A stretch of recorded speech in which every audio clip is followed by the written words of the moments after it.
What's going on, hockey fans?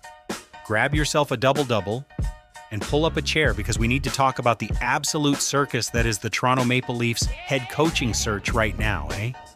If you've been following Maple Leafs hot stove lately, you know they just dropped a massive shortlist of the guys Brad Treliving and the brass are looking at to take the bench. It's been a wild off-season so far, and honestly, picking the right guy for this gig is probably tougher than parallel parking a Zamboni in a tight alleyway. Here's the real kicker, though. The job itself is an absolute beast right now. The Leafs are stuck in this weird twilight zone where they're supposed to be in full win-now mode, but they also just landed the first overall pick and need to start throwing kids into the lineup. So whoever gets this job has to balance pushing the veteran core over the Cup final hump while also babying some 18-year-old rookies. It's a massive juggling act, and if you drop the puck on the wrong foot, the fans at the Scotiabank Arena will eat you alive. First up on the chopping block is Jay Woodcroft, and you gotta respect the resume. The guy took the Edmonton Oilers to the conference final and somehow managed to keep Connor McDavid and Leon Draisaitl happy, which is a miracle in itself. But the worry here is that he's really only had one full season as a full-time NHL head coach. Plus, there's some chatter going around the rumor mill that he might not even be that keen on coming to Toronto, which makes you wonder if he's actually in the running or just a decoy. Then you've got David Carle, the golden boy from the college ranks, who's been absolutely dominating at the University of Denver and with the junior national team. He's a brilliant tactician and would be amazing for developing those young kids and defensemen we're bringing up, no doubt about it. But bringing in a guy who's never been an NHL head coach is a huge gamble, eh? We've seen a lot of bench bosses try to jump straight from the NCAA to the show. And it usually ends with them getting chewed up by the pro game and spit out by Christmas. If you want a safe pair of hands, Bruce Cassidy is your guy, plain and simple.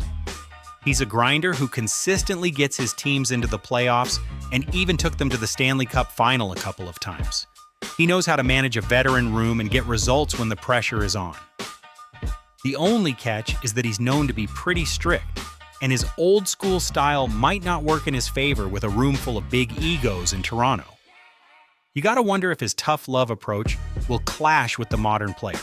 On the flip side, there's Derek Lalonde, who was right there in the room as an assistant coach last year, so he already knows the system and the personnel inside out. He did a cracking job with the penalty kill and came up from the Tampa Bay tree, which usually means you know your X's and O's.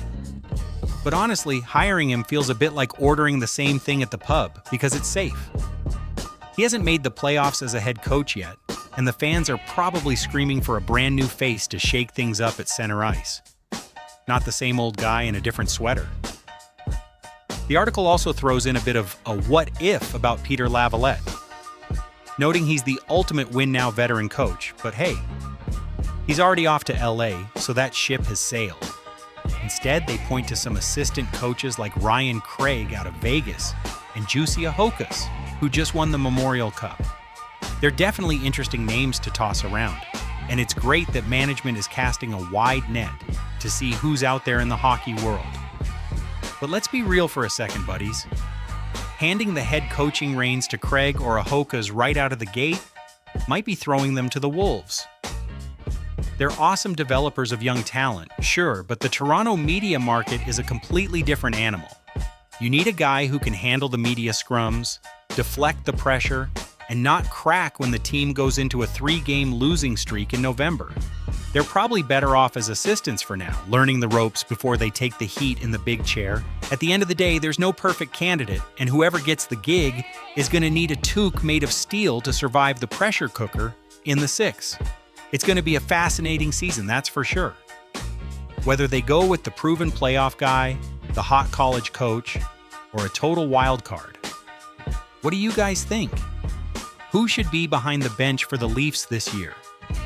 Drop your thoughts in the comments, grab a 2-4, and I'll catch you on the next one. Stay safe out there, eh?